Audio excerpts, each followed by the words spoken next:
প্রথম প্রশ্ন হলো, কোন ব্যক্তি যদি 40টি ওয়াজ মাহফিলে উপস্থিত হয় তাহলে সে ব্যক্তি নাকি জান্নাতি? না ভাই, জান্নাত এত সহজ না। ওয়াজ 40 ওয়াজ মাহফিলে গেলেই যদি জান্নাত হয়ে যেত তাহলে তো আর এত কষ্ট করার দরকার ছিল না। তাহলে তো আর ফজর নামাজের কনকনে শীতের মধ্যে উঠে নামাজ পড়ার দরকার ছিল না। জান্নাত রে আমাদের দেশে ফেসবুকে অনেকে এত সস্তা বানাই ফেলছে, হ্যাঁ, অনেক মেসেজ দিবে, অনেক পোস্ট লিখবে, লেখা বলবে এটা এতজনের কাছে পাঠাইলে আপনি জান্নাতি হয়ে যাবেন। তার দরকার হলো তার পোস্টের রিচ, তার দরকার হলো লাইক কমেন্ট। এই জন্য সে জান্নাত রে ঠিকাদারি দিয়ে দিচ্ছে মানুষের কাছে। ঠিক না ভাই? ঠিক। এইসব পাগলামি, এই সমস্ত ছাগলামি করলে বরং জাহান্নামে যাওয়ার কারণ হতে পারে। আল্লাহর নামে মিথ্যাচার জঘন্য অপরাধগুলোর মধ্যে থেকে একটি। অতএব ওয়াজ মাহফিলে যাবেন কথা শোনার জন্য, কথা শুনে বাসা যে সুখ করবেন, কান সুখ করে যাবেন যে ওয়াজ শুনছি একটা, এটার জন্য না। ওয়াজ মাহফিলে আসবেন জীবনকে পরিবর্তন করবার জন্য। আপনি ওয়াজ মাহফিলে কোন আলেমের বক্তব্য শোনার পর কোন জিনিসটা কোরআনে আছে, হাদিসে আছে, অথচ আপনার জীবনে নাই, এটা জানার সঙ্গে সঙ্গে মাহফিলের ওই প্যান্ডেলে বসেই সাথে সাথে নিয়ত করে ফেলবেন, ঠিক আছে এখন থেকে আমি এই জিনিসটা কোরআন হাদিসে আছে আমার জীবনে নাই, তাহলে আমি কেমন মুসলমান, এখন থেকে আমি এটা করা শুরু করলাম। আর এই জিনিসটা আমি খারাপ, কোরআন হাদিসের আলোকে জানলাম, এখন থেকে আমি সেটা বাদ দিলাম।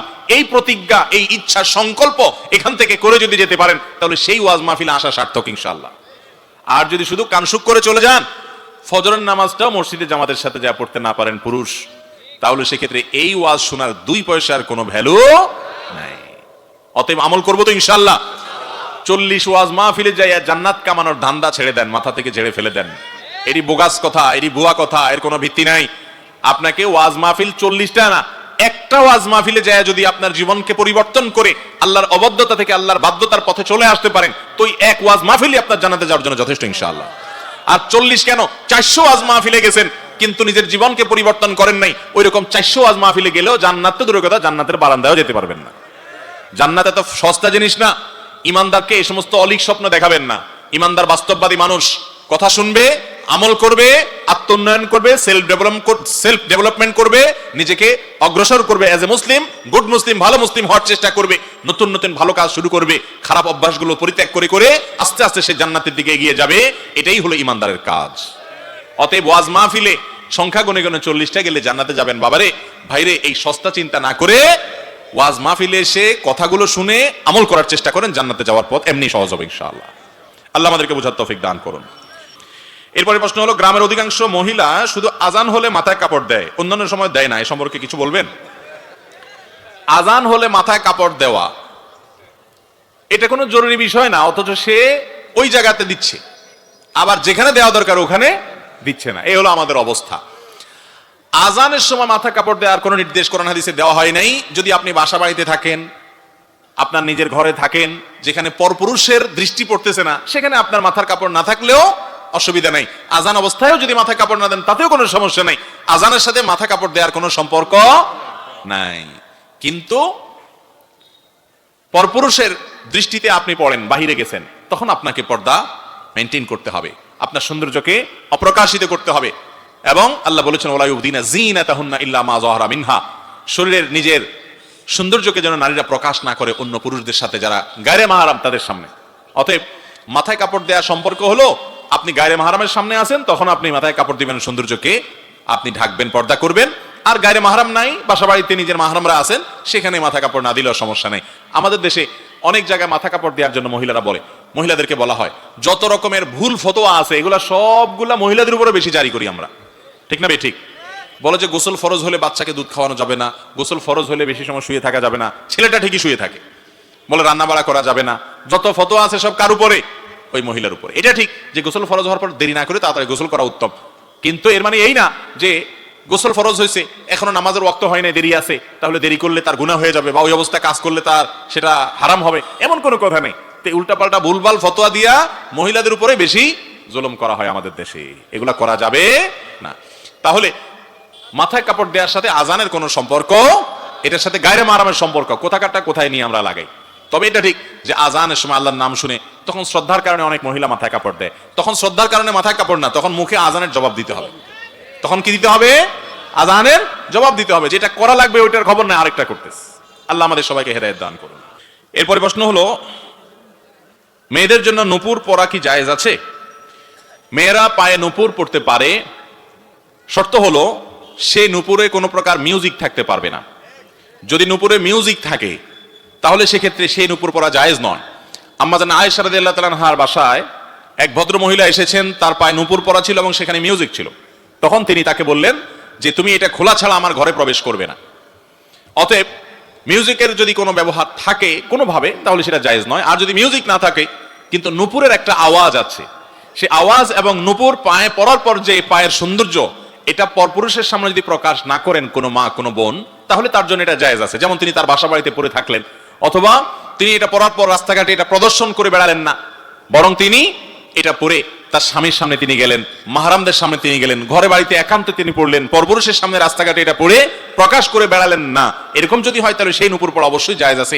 মহিলা সাহাবীদের অনেকেই নূপুর পরেছেন বলে বর্ণিত আছে বিভিন্ন হাদিসে, বিধায়ী জায়েজ আছে। আল্লাহ তাআলা কোরআনে কারীমে বলেছেন, ওয়ালা ইয়াদরিবুনা বিআরজুলিহিন্না লিয়ালামা মা ইউখফিনা মিন যিনাতিহিন্না, নারীরা যেন তাদের রাস্তাঘাটে যখন তারা বের হবে তখন যেন তাদের পা গুলাকে জোরে জোরে আঘাত করে করে না চলে। যদি এরকম করে এ উদ্দেশ্যে যে তার পায়ে যে নূপুর আছে অথবা যে সৌন্দর্য আছে এটা যেন প্রকাশিত হয়, এগুলো জাহির করার জন্য যেন সেরকম ভাবে সে না চলে। অনেক সময় দেখবেন যে হাই হিল জুতা পরে মেয়েরা চলাফেরা করে, এগুলোর উদ্দেশ্য যদি থাকে যে হাই হিল জুতা পরে তার শরীরের সৌন্দর্যকে সে প্রকাশ করতে চায়, অঙ্গ প্রত্যঙ্গকে ফুটিয়ে তুলতে চায়, মানুষের দৃষ্টিকে আকৃষ্ট করতে চায়, আওয়াজ করে করে হাঁটে মানুষের দৃষ্টিকে কাড়ার জন্য, আকৃষ্ট করার জন্য, তো কোরআনে কারিমে আল্লাহ তাআলা সেটি নিষেধ করেছেন। কারণ একজন নারী, মুসলমান নারী, তার ভিতরে আত্মসম্মান থাকবে, তার ভিতরে ব্যক্তিত্ব থাকবে, তার ভিতরে এই মানসিকতা থাকবে যে আমার সৌন্দর্য নিয়ে রাস্তায় যে কোনো মানুষ মনে মনে বাজে চিন্তা করবে, আমাকে নিয়ে বাজে কল্পনা করবে, জল্পনা করবে, মনে মনে জেনা করবে, এই সুযোগ আমি দিতে পারি না। এটা হলো একজন ঈমানদারের ব্যক্তিত্ব, এটা হলো তার পার্সোনালিটি, এটা হলো তার আত্মসম্মান। আর যার মধ্যে আত্মসম্মান নাই সে তার রূপ, তার সৌন্দর্যকে রাস্তাঘাটে বিলিয়ে বেড়াবে, ফেসবুকে বিলিয়ে বেড়াবে, ইউটিউবে বিলিয়ে বেড়াবে। এটা দেখে কত সহস্র মানুষ তাকে মনে মনে জেনা করবে, মনে মনে জল্পনা কল্পনায় তাকে খারাপ ভাবে চিন্তা করবে। এটা একজন অমুসলিম বা একজন ফাসেক মানুষ করতে পারে, যার ভিতরে আত্মসম্মান আছে, আত্মমর্যাদা আছে। তিনি কখনো তাকে নিয়ে বাজে চিন্তা করার পথ সুগম করে দিতে পারেন না। এজন্য একজন নারী সবসময় তার এই সৌন্দর্যকে পরপুরুষের সামনে, রাস্তাঘাটে মানুষের সামনে প্রকাশ করে বেড়াবেন না। কারণ এগুলো প্রকাশ হলে কি হবে সেটা আমাদের সবার কাছে জানা। যদি কেউ বলে না তার সৌন্দর্য সে প্রকাশ করবে, কারোর মনে খারাপ হলে তার দোষ, সে নিজের মন নিয়ন্ত্রণ করুক, তাহলে বলতে হবে যে আল্লাহ রাব্বুল আলামিন মানুষকে সৃষ্টি করেছেন যে পুরুষ নারীর প্রতি, নারী পুরুষের প্রতি একে অন্যের প্রতি আকৃষ্ট হয়। অতএব এখানে আকর্ষণের সমস্ত পথ খোলা রেখে যদি বলা হয় না তোমার মনটাকে সোজা করো, মনটাকে ভালো করো, এটা পৃথিবীর সবচাইতে অযৌক্তিক কাজগুলোর একটা। দুনিয়াতে কোনোদিন এটা সম্ভব হবে।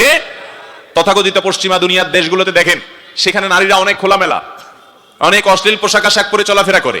সেখানকার পুরুষদের মন, তারা অনেক শিক্ষিত, তথাকথিত সভ্য, তারা আমাদেরকে অনেক সভ্যতার সবক শিখায়। তাদের দেশে নারীদের প্রতি পাশবিক নির্যাতন হয় নাকি হয় না? বরং পৃথিবীর অন্য অনেক দেশের চাইতে বেশি হয়। ভাইরা আমার, এই কারণে আল্লাহর দেওয়া সিস্টেম এবং বিধানের বাইরে মানব জাতির কল্যাণ কখনো নিহিত থাকতে পারে না। এই জন্য একজন নারী তিনি নূপুর অবশ্যই পড়তে পারেন, কিন্তু সে নূপুরে যেমন মিউজিক থাকতে পারবে না, তেমন সেটা রাস্তাঘাটে পরপুরুষের সামনে দেখিয়ে বেড়ার মানসিকতা থাকবে না। নিজের স্বামীর সামনে সেটি প্রদর্শন করবেন, একান্ত মাহরামের বাসার ভেতরে থাকা মানুষদের সামনে এটি প্রদর্শন হতে পারে, বাহিরে এটি প্রদর্শন করে বেড়াবে না। হ্যাঁ, যদি এমন হয় এটা পরার কারণে আওয়াজ হয় না, আবার পোশাক আশাকের নিচে ঢাকা থাকে, তাহলে সেটা পরে বাহিরে যেতেও অসুবিধা নাই। মোট কথা ওইটা যেন মানুষের দৃষ্টি আকর্ষণের কারণ না হয় পরপুরুষদের বাহিরে, সে বিষয়টি খেয়াল রাখতে হবে। ফরজ গোসলের সঠিক নিয়ম জানতে চাই। ফরজ গোসল, এটার সঠিক নিয়ম হলো যে আপনার শরীরের কোনো জায়গায় যদি নাপাক লেগে থাকে, রানে, শরীরের কোনো জায়গায়, অথবা আপনার কাপড়ে, যেটা পরনে কাপড় আছে সেখানে যদি নাপাক লাগে, ফরজ গোসল হয়েছে, তাহলে সেক্ষেত্রে 1 নম্বরের কাজ হলো গোসলখানায় গিয়ে, পুকুর ঘাটে গিয়ে যেখানে গোসল করেন, যেখানে নাপাক লাগছে ভালো করে পানি দিয়ে ঢোলে আগে নাপাকটা দূর করে ফেলবেন। লুঙ্গিতে লেগে আছে, কাপড় লেগে আছে, তাহলে লুঙ্গির যেই জায়গাটা লেগে আছে ওই জায়গাটা আগে ধুয়ে পরিষ্কার করবেন। এটা হলো প্রথম কাজ ফরজ গোসলের। দ্বিতীয় কাজ হলো আপনি অজু করার মতো করে 2 হাতের কবজি আগে ভালো করে 3 বার ধুয়ে, 3 বার কুলি করে, নাকে পানি দিয়ে, মুখ 3 বার ধুয়ে, হাতের কোণই পর্যন্ত 3 বার ধুয়ে, 3 বার করে দোনো হাত, এরপরে মাথা মাসায় করে একবার, কান মাসায় করে, এরপর আপনার শরীরে মাথায়, ডান কাঁধে বাম কাঁধে আপনি পানি ঢালবেন। আর যদি পুকুর হয় তাহলে সেক্ষেত্রে ডুব দিবেন, কিন্তু প্রথমে আগে অজু করে নেবেন। অজুর মধ্যে শুধু পাওটা ধোয়া বাকি রাখবেন, বাকি সব কাজ করবেন। মুখ ধোয়া, হাত ধোয়া, মাথা মাসে করা, এগুলো করে পা ধোয়াটা বাকি রেখে গোসল শুরু করবেন বিসমিল্লাহ। এরপরে গোসল করা শেষ হয়ে গেলে আপনি উঠার সময়, বের হওয়ার সময় 2 পা ভালো করে ধোবেন। আর কুলি যখন করবেন, ওই যে উজুর শুরুতে উজু করবেন, কুলি করবেন, ফরজ গোসলের কুলিতে গড়গড়া করবেন, সাধারণ কুলি করলে না, বরং কুলি করে একটু গলার ভিতরে নিয়ে গড়গড় করে গার্গেল করে তারপরে পানি ফেলে দিবেন। এইভাবে 3 বার কুলি করবেন, কারণ ফরজ গোসলের ভালো করে উত্তম রূপে কুলি করতে হয় এবং নাকে পানি দিতে হয়। এরপর আপনার গোসল শেষ, যাওয়ার সময় 2 পাও টাকনু পর্যন্ত ধুয়ে এরপরে কাপড় চেঞ্জ করে আপনি চলে যান। ফরজ গোসল হয়ে গেছে, সাথে অজু হয়ে গেছে। গোসলের সাথে কি হয়ে যাবে? অজু হয়ে যাবে। এই পদ্ধতিতে গোসল করা হলো সুন্নাত। এটা ছাড়া এমনি মন গড়া আপনি নাপাক টাপাক শরীরে আছে, ওই অবস্থায় পানি ঢালা শুরু করছেন, এরপরে ডলাডলি করছেন, এরকম করলে নাপাক দূর হয়ে গেলে এবং পুরো শরীরের সব অংশ যদি পানি পৌঁছায় দেন, গোসল হয়ে যাবে, কিন্তু সুন্নাত সম্মত অনুযায়ী হলো না। আর সুন্নাত পদ্ধতিতে না হওয়ার কারণে এই গোসলটা হয়তো ফরজ গোসল হয়ে গেল, কিন্তু গোসল করে যে আপনি সওয়াব পাইতেন সেটা কিন্তু হবে না, কারণ সুন্নাত না থাকলে সেটা কি হয় না? সওয়াব হয় না। অতএব ফরজ গোসলের সুন্নাত পদ্ধতি আমরা অনুসরণ করে ফরজ গোসল করবো ইনশাআল্লাহ। টয়লেটে ঢোকার সময় বিসমিল্লাহ পড়ে ঢুকবেন এবং গোসল করে বের হয়ে আসবেন। একবারে কাপড় চোপড় সব খুলে টয়লেটের ভিতরে একাকি যদি আপনি গোসল করেন, বড় কোনো গুনাহ হবে না, যেহেতু কেউ দেখছে না, কিন্তু এর কারণে ছোট গুনাহ হবে এবং এটা অনুচিত, কারণ আর কেউ না দেখলেও আপনাকে আপনার রব ঠিকই দেখছেন। অতএব সে বিষয়ে যথেষ্ট লজ্জাশীল হবে একজন ইমানদার মানুষ, সে বিষয়ে চেষ্টা করবে। তবে ফরজ গোসলের যে প্রক্রিয়া বললাম, এই প্রক্রিয়া প্রথমে ময়লা নাপাক থাকলে সে নাপাকটা আগে ধুয়ে ফেলবেন, এরপরে অজু করবেন, এরপরে মাথা পানি দিয়ে তারপরে আপনি গোসল শুরু করে বের হওয়ার সময় পাউটা ধুয়ে বের হয়ে চলে আসবেন। গোসল হয়ে গেছে, অজু হয়ে গেছে। অনেকে দেখবেন গোসলের পরে আবার নতুন করে অজু করে, দেখছেন? এটার কোনো প্রয়োজন নেই। গোসলের পরে অজু করবে সে যে ব্যক্তি গোসল করতে করতে তার অজু চলে গেছে, হতে পারে গোসলের মধ্যখানে তার পেশাব করছে অথবা বায়ু নির্গত হয়েছে, তাহলে সে নতুন করে গোসলের পরে আবার অজু করবে। কিন্তু গোসলের সময় যে আপনি অজু করেছেন, বাস ওই অজুতেই গোসল এবং অজু দুইটাই হয়ে গেছে, আলাদা অজু করার দরকার নাই। নামাজের শুরুতে ইন্নী ওয়াজ্জাহতু ওয়াজহিয়া যে দোয়া পড়া হয়, এটা কি তাকবীরে তাহরিমার আগে পড়বো না তাকবীরে তাহরিমার পরে পড়বো? আমাদের দেশে অনেক মানুষ আছেন এটাকে জায়নামাজের দোয়া বলেন। আপনাদের এলাকায় আছে যে ইন্নী ওয়াজ্জাহতু ওয়াজহিয়া লিল্লাযী ফাতারাস সামাওয়াতি ওয়াল আরদা হানিফা ওয়া মা আনা মিনাল মুশরিকিন, এই দোয়া জায়নামাজে দাঁড়িয়ে নাকি পড়তে হয়। মূলত জায়নামাজে দাঁড়িয়ে এই দোয়া পড়তে হয় এরকম কথা হাদিসে বর্ণিত হয় নাই। সহিহ মুসলিমের হাদিসে আসছে, নবী করিম সাল্লাল্লাহু আলাইহি সাল্লাম যখন সালাত শুরু করতেন, সালাতের জন্য দাঁড়াতেন, তখন এই দোয়া পড়তেন। তো এর অর্থ কি? এর মানে কি সালাত শুরুর আগে না পরে? তো এই সম্পর্কে বিভিন্ন বর্ণনায় যে শব্দ এসেছে তা হলো নবী সাল্লাল্লাহু আলাইহি সাল্লাম আল্লাহু আকবার বলার পর, অর্থাৎ তাকবীরে তাহরিমা দেওয়ার পর এটা পড়তেন। তার মানে সুবহানাকাল্লাহুম্মা ওয়া বিহামদিকা আমরা যে সানা পড়ি তাকবীরে তাহরিমার পরে, দোয়ায়ে ইস্তিফতাহ বা সালাত শুরুর দোয়া যেটাকে বলা হয়, ওই দোয়ার জায়গায় নবী করিম সাল্লাল্লাহু আলাইহি সাল্লাম অনেক সময় কোন সময় এই ইন্নী ওয়াজ্জাহতু এই দোয়াটা পাঠ করতেন। অতএব এটি সালাত শুরুর আগে জায়নামাজে দাঁড়িয়ে পড়তেন এমন কোনো কথা সঠিক নয়। এটি মূলত সুবহানাকাল্লাহুম্মা ওয়া বিহামদিকার জায়গায় নবী সাল্লাল্লাহু আলাইহি সাল্লাম পড়তেন, কারণ হাদিসে পরিষ্কারভাবে আল্লাহু আকবার বলার পর তিনি বলতেন, এটি প্রমাণিত। অতএব এটি জায়নামাজে দাঁড়ানোর দোয়া হিসাবে যেটি আমরা জানি সেটি সঠিক নয়। হাদিসের আলোকে এটি হলো সালাত শুরু হওয়ার পর সানা হিসাবে পড়া যেতে পারে। এরপরে প্রশ্ন হলো, মাহরাম ছাড়া মহিলারা 3 বা 7 বা 40 দিন তালিম করতে পারবে কিনা, অথবা এক গ্রাম হতে অন্য গ্রামে যেতে পারবে কিনা? খুবই দরকারি একটি প্রশ্ন। মহিলারা মাহরাম ছাড়া সফরের দূরত্বে যেতে পারবে না। যেমন এক জেলা থেকে আরেক জেলায় গেল, সফরের দূর হয়, এরকম দূরে গেল, অনেক দূরে গেল, মাহরাম ছাড়া যদি সে তালিমের কাজেও যায়, ইসলাম প্রচারের কাজেও যায়, তাহলে সেটা হারাম এবং নাজায়েজ। এইভাবে তালিমে যাওয়া জায়েজ নয়। দ্বিতীয়ত, এক গ্রাম থেকে পাশের গ্রামে যদি যায়, এক বাড়ি থেকে পাশের বাড়িতে যদি তালিমের জন্য যায়, তার উদ্দেশ্য মানুষকে আল্লাহর পথে, অন্য মহিলাদেরকে আল্লাহর পথে আহ্বান করা, নিজে কোরআন হাদিস অনুযায়ী চলা, এই উদ্দেশ্যে যদি যায় তাহলে সে যেতে পারে কয়েক শর্তে। নাম্বার 1, স্বামী অথবা বাবা যারা অভিভাবক আছেন তাদের পারমিশন নিয়ে যাবে, বাসাবাড়ি সব কিছু ঠিকঠাক করে রেখে তারপরে যাবে। ওখানে যাওয়ার পথে পর্দার সাথে যাবে, সেখানে গিয়ে পর্দা মেনটেন করবে। মন গড়া কোনো কাজ ইসলামে করা যাবে না। অনেক সময় দেখা যায় তালিমের নামে আমরা মন গড়া কাজ করি, এটা উচিত না। এজন্য কোনো এলাকাতে মহিলাদের তালিম থাকা উচিত। আমাদের দেশে মহিলাদের দ্বীনি শিক্ষার ব্যবস্থা নাই বললে চলে। পুরুষরা তাদের ঘরের মহিলাদের যেরকম দ্বীন শিখাবে, তেমনি ভাবে অনলাইনে অফলাইনে মহিলাদের দাওয়াতি কাজ করার সুযোগ দিবে। আল্লাহ কোরআনে বলেছেন, আল মুমিনুনা ওয়াল মুমিনাত বাদহুম আউলিয়াউ বাদ, ঈমানদার পুরুষ নারী একে অন্যের পরিপূরক। তারা উভয় অর্থাৎ নারী পুরুষ উভয়ে ইয়ামুরুনা বিল মারুফ ওয়া ইয়ানহাউনা আনিল মুনকার, সৎ কাজের আদেশ দিবে, অসৎ কাজের বাধা প্রদান করবে। এটা শুধু পুরুষরা করবে না, নারীরাও করবে। তার মানে এই না যে নারীরা অন্য পুরুষদেরকে যায় করবে। নারীদের জন্য আল্লাহ ফরজ করেন নাই এলাকা এলাকায় গিয়ে দাওয়াত, পর্দা পশিদার সাথে থেকে, মাহরাম সাথে নিয়ে, শর্ত মেনে, ফিতনা মুক্ত থেকে, সকল শর্ত মেনে করতে পারে, তাহলে তার জন্য এটি জায়েজ আছে, সওয়াবের কারণ হতে পারে। আর নিজের বাসা বাড়িতে আশেপাশে মহিলাদেরকে নামাজের দাওয়াত দিল, নামাজের তালিম দিল, ইসলামের তালিম দিল, এটা জায়েজ আছে, এটা কোনো অসুবিধা নেই। কিন্তু সব কিছুতে মনে রাখতে হবে ওই যে অভিভাবক, ঘর সংসার, এগুলো বাদ দিয়ে করা যাবে। অনেক মা বোন আছেন তালিম করতে করতে এমন জজবা তাদের যে তাদের ঘর সংসারের প্রতি এত মনোযোগ এখন আর নাই। খুব ডেঞ্জারাস এটা, এটা সওয়াবের নামে গুনাহের পথ মোচন করে। এজন্য বলি, যেখানে মহিলাদের তালিম হয় অবশ্যই এলাকার মান্যগণ্য ওলামায়ে কেরামের তত্ত্বাবধান যেন থাকে, তাহলে সেটা ফিতনা মুক্ত থাকবে ইনশাআল্লাহ।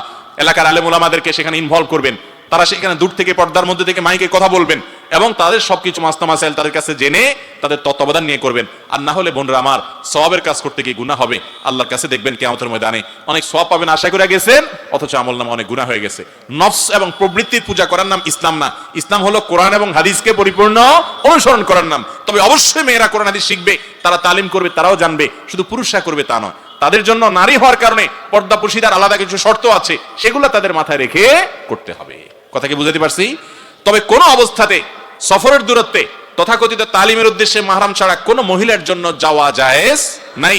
এইরকম তালিম হলে সেটা তালিম না, সেটা ফিতনা, সেটা জায়েজ নাই। হজ এবং উমরা সফর পর্যন্ত করা জায়েজ নাই, কোত্থেকে আপনি এই সমস্ত তালিম করবেন? বিধায় জজবান নামে, জোশের নামে এই সমস্ত পাগলামি যদি কেউ করে তাদেরকে বাধা দিতে হবে এবং সতর্ক করতে হবে। এরপরে প্রশ্ন হলো, মসজিদের ইমাম মুয়াজ্জিনের নামে মুসল্লিদের কাছ থেকে টাকা তুলে মসজিদের কাজে বা মসজিদ ফান্ডে জমা রাখা যাবে কিনা? মসজিদ ফান্ডে টাকা থাকা সত্ত্বেও ইমাম মুয়াজ্জিনের হাদিয়া বাড়ানো হয় না, দয়া করে বিস্তারিত বলবেন। ভাইরা আমার, আমাদের দেশের খুব গর্হিত একটা কাজ হলো এটা। অনেক মসজিদ আছে, মসজিদের ফান্ডে হাজার হাজার লাখ লাখ টাকা আছে, কিন্তু ইমাম সাহেব, মুয়াজ্জিন সাহেব বেচারার টাকা বাড়াবে, ওয়াজ মাহফিল করে বক্তাকে এনে হাজার হাজার টাকা দিবে, কিন্তু নিজের মহল্লার মসজিদের ইমাম সাহেব বেচারার বেতনটা সামান্য কিছু টাকা দিবে, তাও বাকি রাখবে। আছে না নাই? খুব জঘন্য কথা। যে ইমাম 24 ঘন্টা আপনাকে সার্ভিস দিচ্ছে, তার ব্যাপারে খবর নাই, ওই দূর থেকে হুজুর এনে 1 ঘন্টা ওয়াজ করায়া সেই হুজুরের একেবারে খাওয়াচ্ছেন, হাতে পায়ে পানি দাঁড়ি দিচ্ছেন, পারলে লাল গালিচার সম্বর্ধনা দিচ্ছেন, আর আপনার এলাকায় যে আলেম সারাদিন অপমান হচ্ছে, ছোট হচ্ছে, বেচারার বেতনটা ঠিক মতো দিচ্ছেন না, তার সংসার কিভাবে চলে খোঁজ খবর নিচ্ছেন না, বেতনটা বাড়াচ্ছেন না। এটা ইসলামের সেবা না, এটা হলো প্রবৃত্তির পূজা।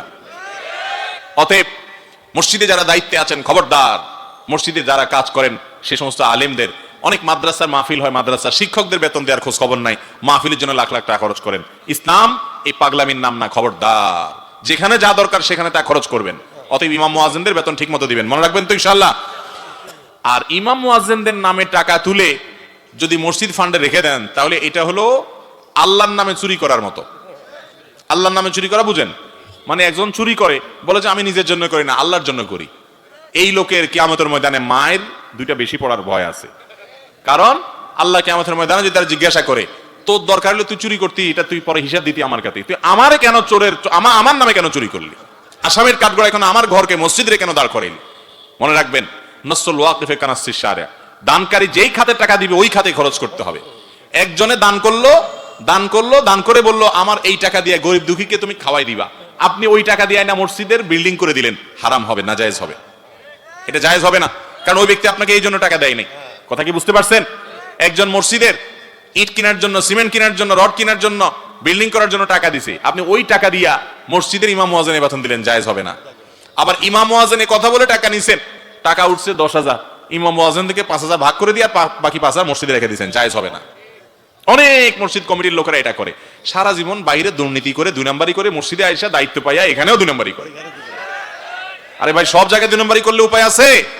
আল্লাহর ঘরেও 2 নম্বরই। খবরদার, ওলামা ইকরামের হক, মানুষের হক, এগুলো নষ্ট করবেন না। দানকারী যে জন্য দিছে ওই খাতে আপনাকে দান করতে হবে।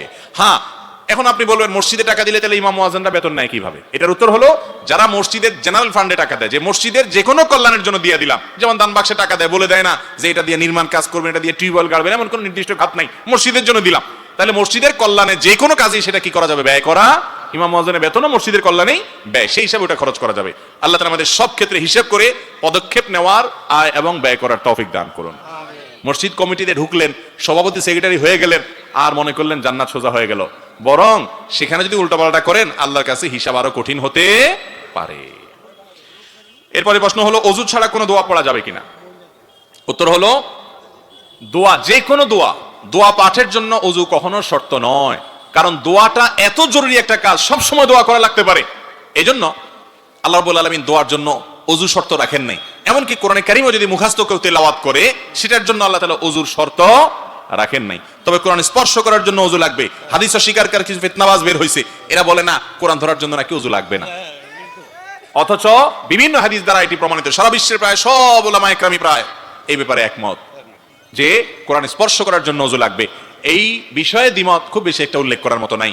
তবে কোরআন তেলাওয়াত মুখস্থ করতে পারেন অজু ছাড়া, আর যে কোনো দোয়া এটা করার জন্য অজু তো লাগবে না, এমনকি গোসল ফরজ হলেও দোয়া করা যাবে আল্লাহর কাছে, জিকির করা যাবে আল্লাহর কাছে। তবে কোরআন তেলাওয়াত করা গোসল ফরজ হলে ওই অবস্থায় যাবে না। কথা কি বুঝতে পারছি? অতএব আল্লাহর কাছে যে কোনো দোয়া করবেন, জিকির করবেন, এটার জন্য অজু জরুরি না, দুরূদ পড়ার জন্য অজু জরুরি না। একজন স্ত্রী তার স্বামীর কাছে গরুর গোশত খাইতে চায়, কিন্তু তার স্বামীর বেতন ৩৭০০ টাকা। এই বেতন দিয়ে স্বামী গরুর মাংস খাওয়াতে পারে না, বলে সে কাপুরুষ।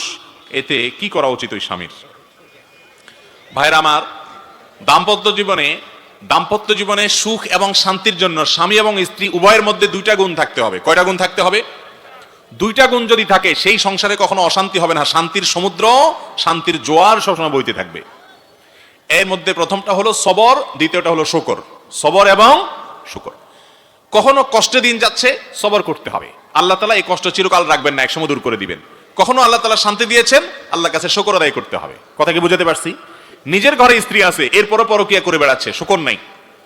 আল্লাহ তাআলা পরীক্ষা ফেলেছেন, স্বামীর বেতন এখন কম, আপনি স্বামীকে একটা বাজে কথা বলছেন, কাপুরুষ বলছেন, আপনার ভিতরে সবর নাই, আপনি খারাপ মহিলা।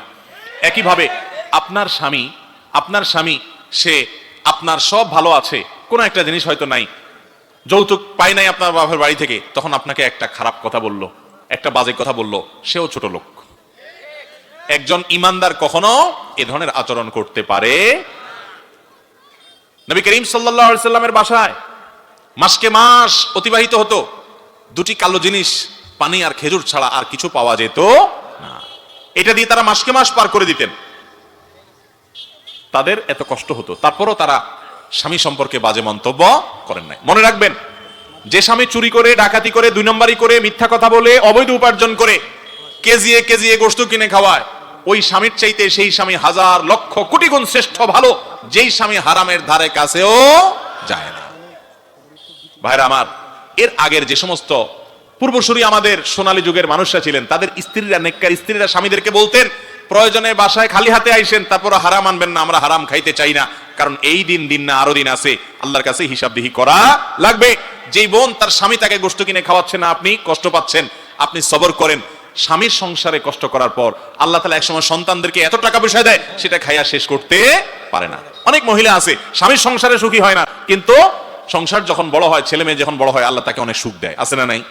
অনেকের হয়তো তখনও সুখ হলো না, আল্লাহ তাআলা তাকে আরো পরে দিবেন। জান্নাতের সুখ তো ইমানদারের জন্য বরাদ্দ আছে ইনশাআল্লাহ। এই জন্য সবর এবং শুকর এটা থাকতে হবে। অনেক পুরুষ আছে সবরও নাই, শুকরও নাই, অনেক মহিলাও আছে সবরও নাই, শুকরও নাই। এবং সবর শুকর এই দুইটা জিনিসই হলো দাম্পত্য জীবনের শান্তির মূল মন্ত্র। খেয়াল রেখে চলবো না ইনশাআল্লাহ। আপনার স্ত্রীর মধ্যে একটা জিনিস নাই, অন্য মহিলার মধ্যে আছে। আরেক বাড়িতে ভালো খাইয়া আসছেন, রান্নাটা সেই রকম হয়েছে, আইসে এবার বউরে খোঁচানো শুরু করলেন, কি রান্দা তুমি, যে রান্দা দিছে ওই মহিলা, যে স্বাদ, শিখতে পারো না কিছু। ছোট লোক স্বামী, এর নাম কি স্বামী? ছোট লোক স্বামী। আল্লাহ তাআলা তাকে রান্নার তৌফিক দিয়েছেন, এতটুকুও রাঁধতে পারে না, অনেকে এরকম আছে। এই সাবকন্টিনেন্টে, পাক ভারত মহাদেশে পুরুষরা মহিলাদের থেকে যত সুবিধা পায়, শুকর আদায় করা দরকার। মিডল ইস্টে যায় দেখেন, নাকে চরকি লাগায় ঘুরে মহিলারা, পুরুষদের বাসা রান্না বাড়ি হয় না বললেই চলে, সারাদিন শুধু বলে হোটেল থেকে আনো, হোটেল থেকে আনো। উনি সারাদিন সাজুগুজু করে, সব ঘরে ঘরে অবস্থা, হোটেল থেকে খানা দিয়া বেশিরভাগ সংসার চলে। আর দেশে মহিলারা এত কষ্ট করে, তারপরও অনেক স্বামী অকৃতজ্ঞ, আছে না নাই? নিমক হারাম স্বামী আছে। আর কিচ্ছু না করে আপনার স্ত্রী, শুধু আপনার চরিত্রটা যে হেফাজত করে, এর জন্য তো তার শুকরিয়া আদায় করবেন আপনি, এর জন্য আপনি শুকরিয়া আদায় করবেন। জীবনে একবার মোহর কয়টা দিছেন না দেন নাই, নামকে হস্তে ধরে রাখছেন, এরপরে কয়টা ভাত দেন, একটু থাকতে দেন, এর বিনিময়ে আপনার পোলাপাইন মানুষ করে, আপনার চরিত্র হেফাজত করে, আপনার খেদমত সেবা করে, আবার আপনি আরো আশা করেন একটা কাজের লোক লাগলেও তো চেয়ে বেশি করা লাগতো, অথচ তিনি আপনার স্ত্রী, আপনার সংসারের অর্ধেক, তার অর্ধেক আপনার। তো অনেক স্বামী এরকম ছোট লোকই করে। আবার অনেক মহিলাও কি করে, চুল থেকে নুন খসলে স্বামীর উপরে বাজে মন্তব্য করে, কিছু দিতে পারলা না, আল্লাহ তাআলা আমাদের ভাই বোনদেরকে ধৈর্যশীল হওয়ার, শুকরগুজার হওয়ার তৌফিক দান করুন। আমাদের এলাকায় জানাজা নামাজের পর সম্মিলিত মোনাজাত করা হয়, কিন্তু এখন অনেক আলেমগণ বলতেছেন এটা নাকি বিদআত। কোরআন ও হাদিসের আলোকে আপনার কাছে জানতে চাই, জানাজার নামাজটা হলো পুরাটাই দোয়া। সালাতুল জানাজা পুরোটাই কি? সালাতুল জানাজার প্রথম তাকবীরের পর আপনি আল্লাহর প্রশংসা সানা পেশ করেন, ফাতিহা পেশ করেন, দ্বিতীয় তাকবীরে আপনি দুরূদ পাঠ করেন, আর তৃতীয় তাকবীরে মুর্দার জন্য আপনি দোয়া করেন, তাই না? আল্লাহুম্মা ফির লানা লিহাইয়িনা ওয়া মাইয়িতিনা, মুর্দার জন্য দোয়া না এটা? তাহলে পুরো জানাজার নামাজটাই তো দোয়া। তো জানাজার নামাজের পরে আবার কিসের আলাদা করে দোয়া? নবী করিম সাল্লাল্লাহু আলাইহি সাল্লাম জানাজার নামাজের পরে আলাদা করে মুক্তাদিদেরকে নিয়ে, মুসল্লিদেরকে নিয়ে দোয়া করতেন বলে কোনো হাদিস দ্বারা প্রমাণিত হয় না। অতএব জানাজা নামাজ সালাম ফিরে ফেলছেন, শেষ, আলাদা কোনো দোয়া নাই।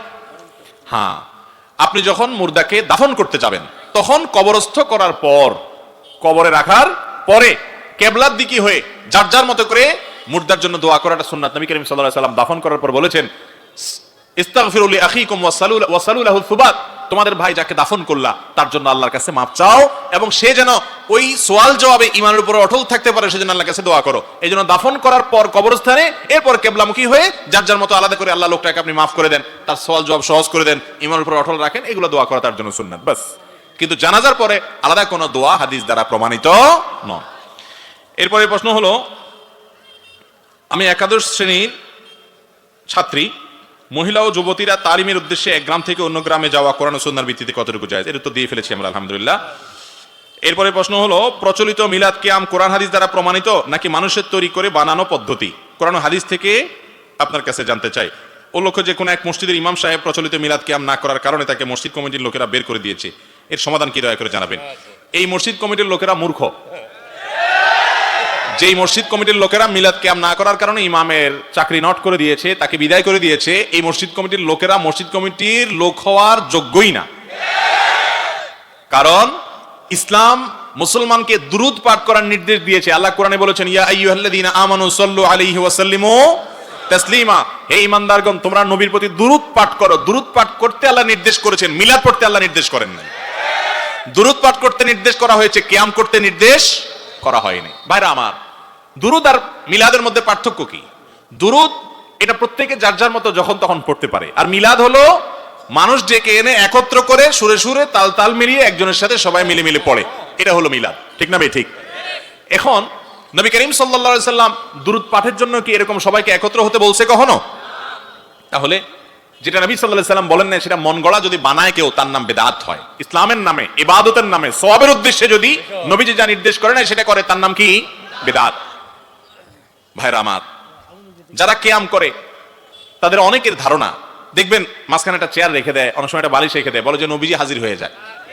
ভাই, আপনি মিলাদ পড়ছেন পঞ্চগড়ে, নবী করিম সাল্লাল্লাহু আলাইহি সাল্লামের কবর আছে মদিনাতে।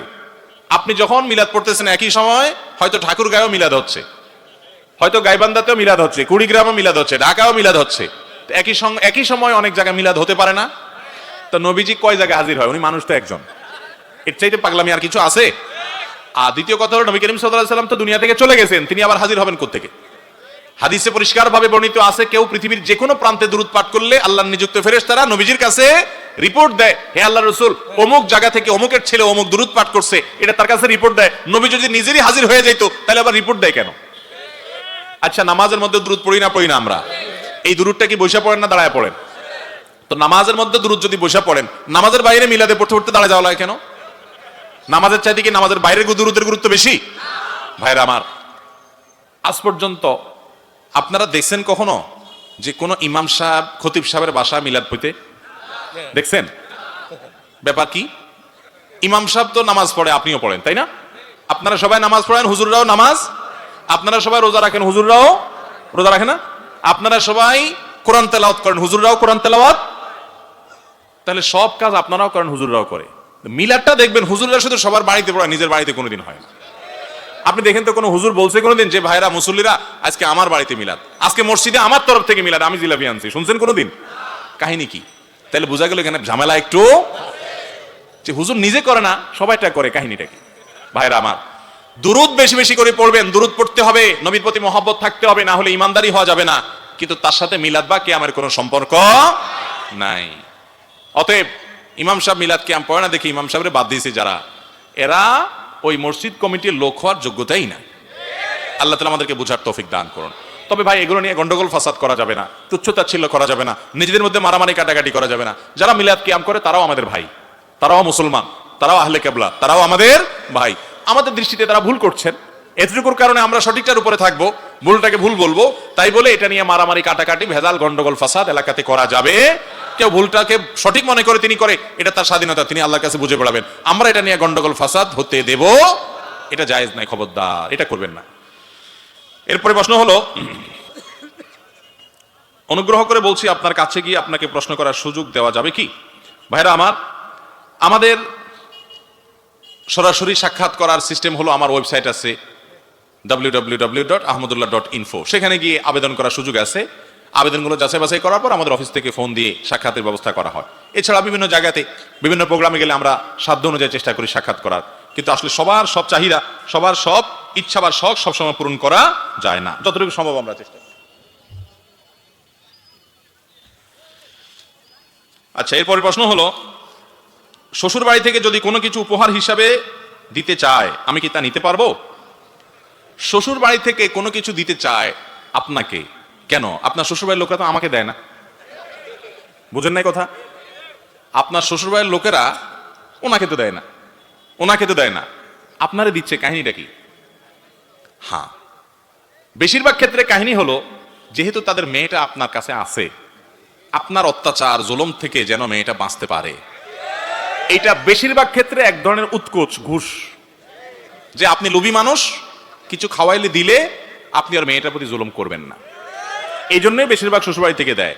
তবে অনেক শ্বশুরবাড়ি এরকমও আছে যে আল্লাহ তাআলা তাদেরকে অঢেল দিয়েছে, তাদের অভাব নাই, জামাই হিসাবে আপনি ভদ্র, ভালো, মায়া করে, মহব্বত করে, সেজন্য খুশি হয়ে আপনাকে দেয়, এরকমও আছে, পরিমাণে খুব কম।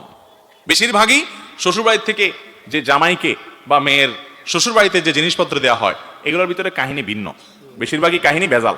কথা কি বুঝাতে পারছি? এই জন্য আমাদের দেশে ছেলের শ্বশুরবাড়ি থেকে ছলে বলে কৌশলে বিভিন্নভাবে যৌতুক আদায়ের জন্য বুড়া বুড়িরা অনেকে চেষ্টা করে, আছে না নাই? আবার দেখবেন নামাজ কালামও পড়ে। এই নামাজ কালাম পড়ে কি লাভ? যে আপনি ছেলের শ্বশুরবাড়ি থেকে যৌতুক আশা করতেছেন। যৌতুক নেওয়া, যৌতুক খাওয়া হারাম। যৌতুক খাওয়া কি ভাই? হারাম।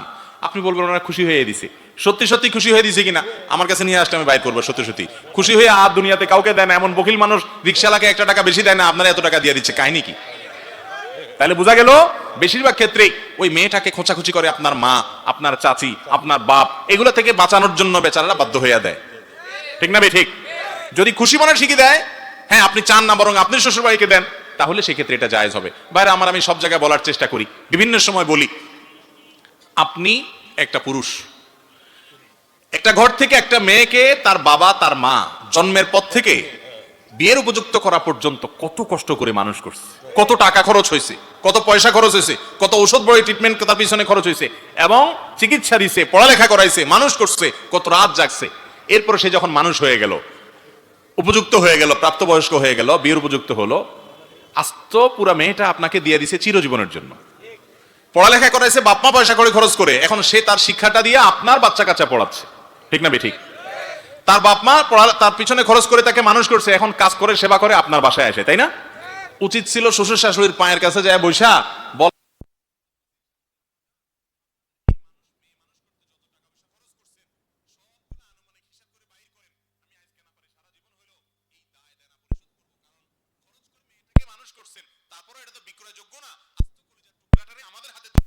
চিরজীবনের জন্য সে বাড়িতে চলে আসছে, আমাদের হয়ে গেছে, এত বড় একটা নিয়ামত পাইছি আপনাদের মাধ্যমে, আপনাদের এই কৃতজ্ঞতা কখনো শুকর আদায় করতে পারবো না। সেইটা তো করেনই না, বরং উল্টা বরং মেয়ের বাপের কাছ থেকে ইনায়া বিনায়া বলেন যে ফ্রিজ তো আমার আসলে দরকার নাই, আপনার মেয়ের জন্যই দরকার।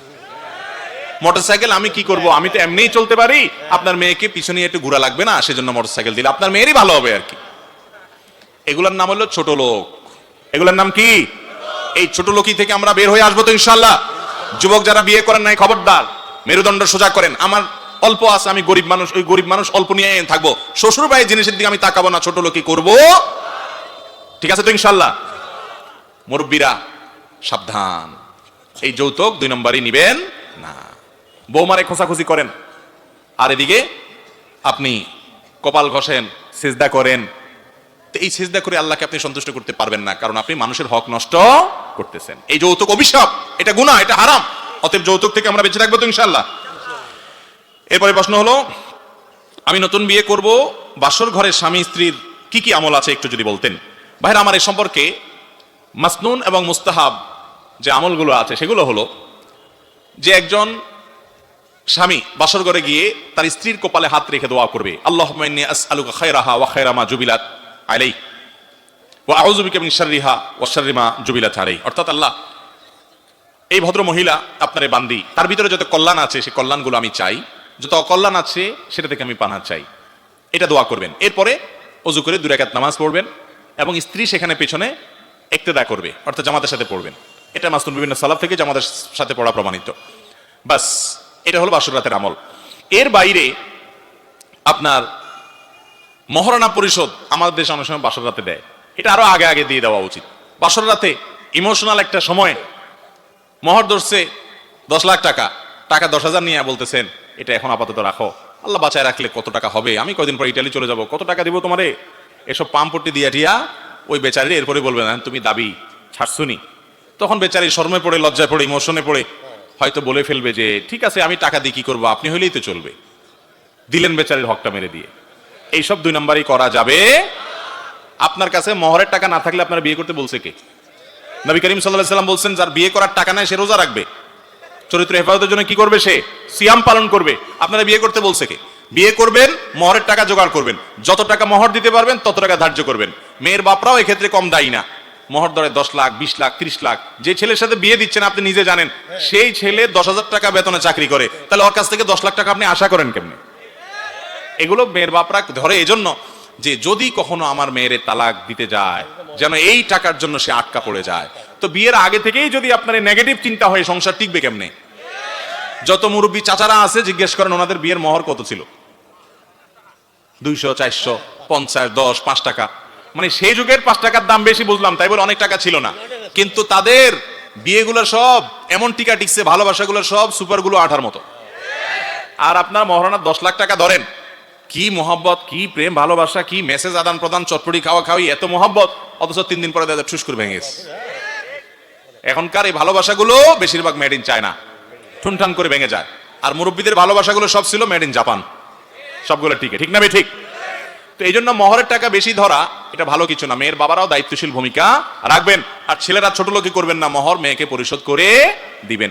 বাসর রাতে গিয়ে মাপ চাওয়াচাই করে ছোটলোকি করা উচিত না, এটা কাপুরুষের কাজ, কাপুরুষের কাজ, বেহায়া মানুষের কাজ। বউয়ের পাও ধরে মাপ চাইতেছেন বাসর রাতে, মিয়া জীবনের প্রথম সাক্ষাৎ তখনই মাপ চাওয়া ধরছেন, এগুলা উচিত না। বাঘের বাচ্চার মতো আগে আগে মহরের টাকা পরিশোধ করে দিবেন। মহরের টাকা পরিশোধ করে আবার পিছু পিছু গুড়গুড় করেন না, আমার হাওলাত দাও, এই কাম আবার করা যাবে? তার টাকা তারে দিয়া স্বাধীনতা দিয়ে দিবেন, এই টাকা তুমি কি করবা তুমি জানো, তোমার মা বাপকে দাও, তোমার ভাই বোনকে দাও, তুমি দান সদকা করো, রাইখা দাও, তোমার যা মনে চায় তা করো, কোনো সে রাখবা না। আমাদের সমাজে মেয়েরা যে কত নির্যাতিত, অনেক পুরুষ আছে শুধু মাত্র বউরে নির্যাতন করার কারণে জাহান্নামে যাওয়ার জন্য যথেষ্ট, অনেক শ্বশুর শাশুড়ি আছে পুত্রবধূকে নির্যাতনের কারণে জাহান্নামে যাওয়ার জন্য যথেষ্ট। সবাই সাবধান হবো তো ইনশাআল্লাহ। গতকালকে দিনাজপুরে মাহফিল ছিল, আমরা পুত্রবধূর অনেক পুত্রবধূদের প্রশ্ন পাইছি যে শাশুড়িরা নির্যাতন করে, জুলুম করে, ননদরা জুলুম করে।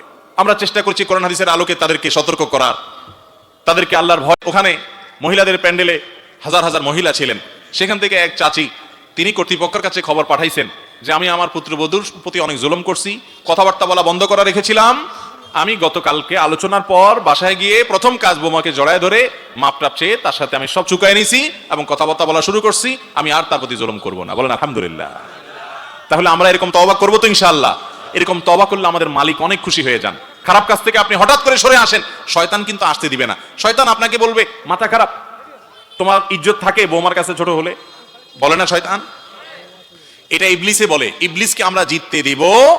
সে আপনাকে তওবা করতে দেয় না, আপনার ভিতরে ইগো তৈরি করে, ইগো জেদ তৈরি করে, আপনার ভিতরে বলে যে হ্যাঁ এটা তোমার সম্মানের ব্যাপার। কিসের সম্মান আর সম্মান? মুসলমান আল্লাহকে খুশি করার জন্য সবকিছু ত্যাগ করতে পারে, ঠিক না ভাই? ঠিক।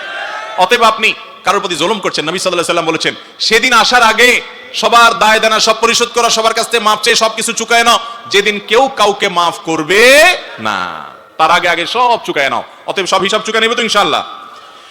এরপরে প্রশ্ন, যে জমি বন্ধক রাখে এবং যে জমি বন্ধক নেয়, ইসলামের দৃষ্টিতে এদের উভয় বিধান কি? ভাইরা আমার, জমি বন্ধক নেওয়া এবং জমি বন্ধক রাখা এই দুইটাই ইসলামের দৃষ্টিতে জায়েজ আছে, এটা কোনো নাজায়েজ বিষয় না। কোরআনে আল্লাহ তাআলা বন্ধক রাখার নির্দেশনা দিয়েছেন, তবে বন্ধকি জিনিস ভোগ করা জায়েজ নাই। কথার কথা, আমি আপনাকে 10,000 টাকা দিছি, আপনার জমিটা বন্ধক রাখছি, এটা এই জন্য রাখছি যাতে করে আপনি টাকা দিতে গড়িমসি করলে আমি এই জমি বিক্রি করে টাকা নিতে পারি, এই জন্য এটা মূল দলিল টলিল ইত্যাদি আমি রাখছি, বা কোনো কিছু আমি এরকম রাখছি যেটা বিক্রি করতে পারি।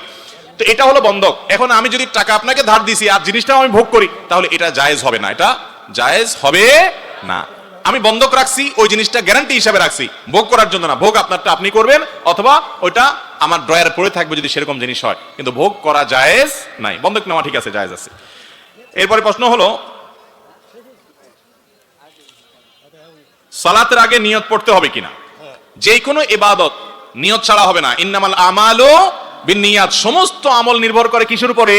নিয়তের উপরে। নিয়ত ছাড়া কোনো আমল হবে না।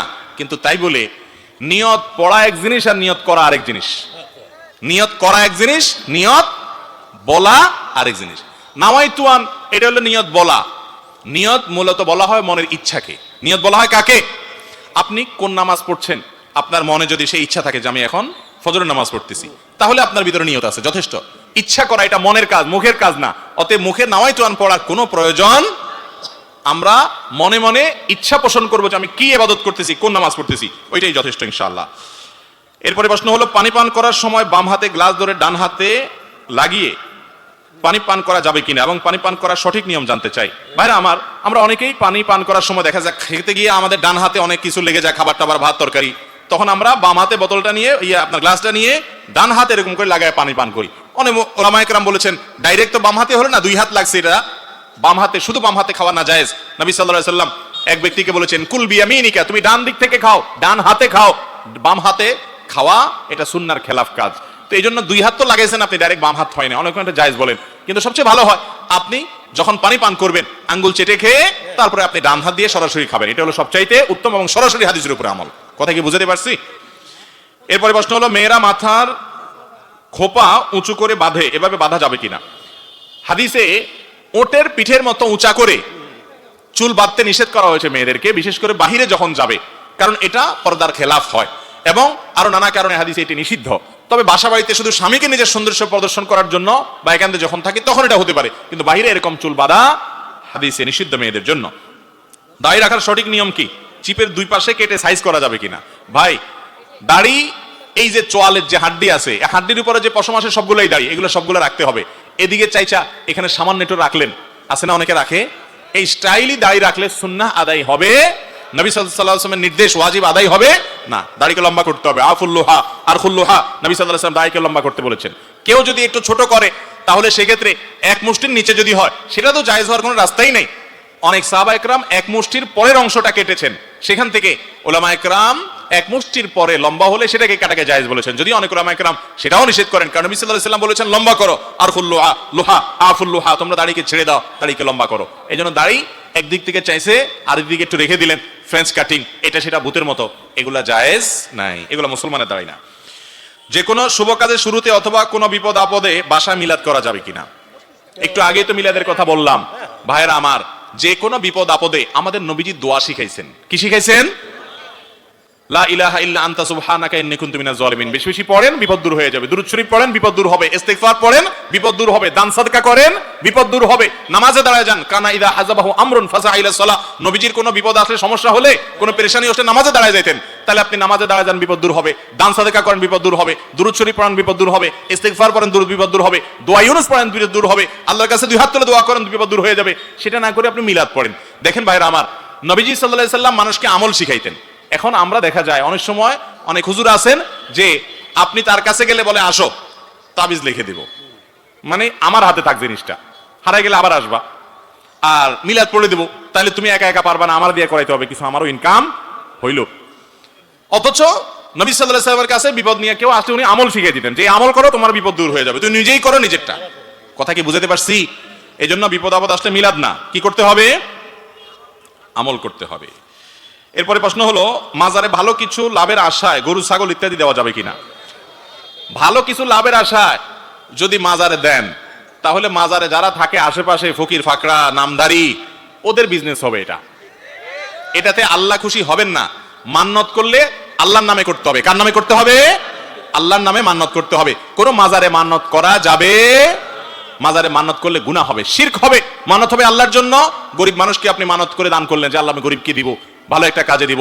মাজার এটা ভালো কাজ কি ভাই? মাজারে যিনি শুয়ে আছেন উনি যদি নেককার মানুষ হন, এখন টাকা দিলে কি ওনার কবরে যাবে সেটা? উপরের ভণ্ড যেগুলা কবর ব্যবসায়ী আছে ওরা খাবে বসে বসে, ঠিক না ঠিক? তো আপনার লাভটা কি? ওদেরকে খাওয়াইলে লাভটা কি? অনেক সময় দেখা যায় এই জাতীয় মাজারের যেগুলা বসে থাকে এদের বেশিরভাগ গাঁজা খায়। তো আপনি ওখানে টাকা দেওয়া মানে গাঁজার টাকা সরবরাহ করা, এটার কোনো যুক্তি আছে? আপনি যদি দানই করতে চান তাহলে কোনো গরিব মানুষকে দিবেন, কোনো মসজিদ মাদ্রাসা দিবেন, ওই মাজারে দেওয়ার কোনো কারণ নাই। এটা জায়েজ হবে না, বরং সওয়াবের পরিবর্তে আরো গুনাহ হবে। এরপরে প্রশ্ন হলো, মৃত মানুষের ফটো মোবাইল অথবা প্রিন্ট করে স্মৃতি হিসাবে রাখা যাবে কিনা? প্রিন্ট করে স্মৃতি হিসাবে রাখবেন না। কোনো কারণে প্রিন্ট হয়ে গেছে, সেটা রেখে দিয়েছেন এভিডেন্স আকারে, কোথাও দরকার হতে পারে সেজন্য, সেটা ভিন্ন কথা। আর মোবাইলে যদি থাকে প্রিন্ট করার আগ পর্যন্ত সেটা জায়েজ হতে পারে। তাসবিহ দানায় তাসবিহ গণনা করা যাবে কিনা? আপনি যত তাসবিহ গণনা করবেন এগুলো আঙ্গুলে গণনা করা হলো সবচেয়ে উত্তম। নবী করিম সাল্লাল্লাহু আলাইহি ওয়াসাল্লাম আঙ্গুলে গণনা করার জন্য উৎসাহিত করেছেন এবং এগুলো কিয়ামতের ময়দানে জলজল করে জ্বলবে, হাদিসে আসছে, সাক্ষ্য দিবে। এজন্য আঙ্গুলে গণনা করা হলো উত্তম। তাসবিহতে গণনা করা জায়েজ, আর উত্তম হলো সুন্নাহ হলো কিসে গণনা করা? আঙ্গুলে গণনা করা। সাহাবীদের কেউ কেউ, উম্মুল মুমিনিনদের কেউ কেউ বিভিন্ন বিচি দিয়ে গণনা করেছেন। এজন্য তাসবিহ দানা দিয়ে বিচি গড়লে জায়েজ আছে। অনেকে আছে আবার তাসবিহ কিছু পয় না, শুধু এমনি শুধু টিপতে থাকে, টানতে থাকে, এরকম দেখেন নাই? মনে করে তাসবিহ দানা টানলেই সওয়াব মনে হয়। না, এটা খালি দানা টানলে কি লাভ? আপনি তাসবিহ পড়তেছেন 33 বার 33 বার 34 বার, মনে থাকে না, সেজন্য আপনি এই তাসবিহ ব্যবহার করছেন বা মেশিন ব্যবহার করছেন, এটা জায়েজ আছে। কিন্তু সবচেয়ে ভালো হলো কিসে গুনতে পারলে? আঙ্গুলে গুনতে পারলে। এরপরে প্রশ্ন হলো, ওযু করার সঠিক নিয়ম কি? সহিহ হাদিস মতে একটু দেখিয়ে দিবেন। আলহামদুলিল্লাহ, ওযু করার নিয়ম তো আপনারা বেশিরভাগ মানুষ জানেন। প্রথমে দুই হাতের কবজি 3 বার পানি নিয়ে ধৌত করবেন। এরপরে এক কোষ পানি নিয়ে কুলি করবেন। অনেক উলামায়ে কেরাম কুলি আর নাকের পানি একসঙ্গে করতে, নাকে পানি একসঙ্গে দিতে বলছেন, যে একটু দিয়ে কুলি করে আর একটু দিয়ে নাক দিয়ে টান দিবেন। আর অনেক উলামায়ে কেরাম, বিশেষ করে উলামায়ে আহনাফ, এটাকে আলাদা করে, অর্থাৎ কুলি করবেন 3 বার, এরপর নাকে পানি আলাদা দিতে বলেছেন। তো যাই হোক, কুলি করবেন। কুলি করার সময় গড়গড়া করে যত ভালো করে পারেন কুলি করবেন এবং মেসওয়াক করবেন। কি করবেন? ওযুতে মেসওয়াক, এটা হারায় যাওয়া সুন্নাত, এটা আমরা বেশিরভাগ মানুষ করি না এখন, অথচ গুরুত্বপূর্ণ সুন্নাত। নবী সাল্লাল্লাহু আলাইহি ওয়াসাল্লাম বলেছেন, যদি তোমাদের কষ্ট না হতো এটাকে আবশ্যক করে দিতাম, প্রত্যেক ওযুর সময় মেসওয়াক করা, এজন্য মেসওয়াক করবেন। এরপরে নাকে পানি দিবেন, নাকে পানি দিয়ে হালকা একটু টান দিয়ে তারপর নাকে আবার ঝেড়ে পরিষ্কার করবেন। তাহলে একটা হলো পানি দেওয়া, একটা হলো ঝেড়ে পরিষ্কার করা। এটা অনেকে করেন না, একটু ভালো করে করবেন। কারণ হাদিসে আসছে বিশেষ করে নাকের এই যে বাঁশির ভিতরে শয়তানের অবস্থান থাকে, এই জন্য নাকে একবারে জোরে টান দিলে তো নাকের তালুতে উঠে যাবে, কষ্ট হবে, ওইরকম না, হালকা যতটুকু সম্ভব বা যতটুকু হাতের ভিতরে নাক ডুবায় পানি ভিতরে দেওয়া যায়, এরপরে নাক পরিষ্কার করবেন। যাই হোক, এরপরে কুলি নাকের পানি শেষ, মুখ ধোবেন একেবারে মাথার এই যে এরিয়া আছে চুলের গোড়া সেগুলা আর কানের লতি এই থুতনি পর্যন্ত, পুরো বর্ডারের সব জায়গায় যাতে পানি লাগে। পানি অপচয় করবেন না, টেপ ছেড়ে রাখবেন না।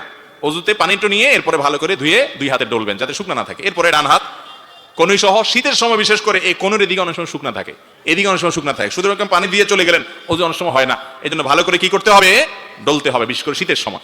এরপরে মাথা মাসা, ভিজা হাত দিয়ে পুরো মাথা মাসে করবেন, সাথে এই কানও নাসে করবেন। মাথা মাসের জন্য এইভাবে সুন্নাত হলো এইভাবে টান দিবেন, হাতের এই অংশ ব্যবহার হবে, গোড়ার অংশ বাদ থাকবে। এবার পেছন থেকে গোড়ার অংশ দিয়ে এভাবে টান দিবেন, একবার নিবেন আরেকবার টান দিবেন, তাতে 2 হাতের 2 অংশ ব্যবহার হয়ে যাবে, পুরো মাথা মাসে হয়ে যাবে। আর আঙ্গুল দিয়া এই কানের চিপা দিয়ে এরপরে কানের লতি মাসে করলেন, শেষ। এরপরে ডান পাও 3 বার, বা পাও 3 বার ধুয়ে ফেললেন।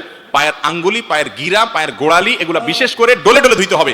নবীজি বলেছেন, ওয়াইলুল লিল আকাবি মিনান নার, পায়ের গিরা গোড়ালি থেকে জাহান্নামের আগুন থেকে বাঁচানোর চেষ্টা করবে। অতএব এভাবে আমরা ওযু করব। আর শুরুতে বিসমিল্লাহ বলতে বলবো না, বিসমিল্লাহ বলে ওযু করব। ওযুর শেষে কালিমা শাহাদা পড়ব, আশহাদু আল্লা ইলাহা ইল্লাল্লাহু ওয়াহদাহু লা শারীকা লাহু ওয়া আশহাদু আন্না মুহাম্মাদান আবদুহু ওয়া রাসূলুহু আল্লাহুম্মা জাআলনি মিনাত তাওয়াবিন ওয়া জাআলনি মিনাল মুতাতাহহিরিন। উত্তম রূপে ওযু করার পর যদি কেউ কালিমা শাহাদা পাঠ করে, নবী আলাইহিস সালাম বলেছেন, জান্নাতের 8টা দরজার যে কোনটা দিয়ে প্রবেশ করার অধিকার তার হয়ে যায়। এই আমলটা যদি কেউ নিয়মিত করে ফেলতে পারে, এজন্য ভাইরা এটাকে আমি বলি জান্নাতের 8 দরজার কমন রিমোট। উত্তম রূপে ওযু করে শেষে কালিমা শাহাদা পাঠ করা চেষ্টা করব না ইনশাআল্লাহ।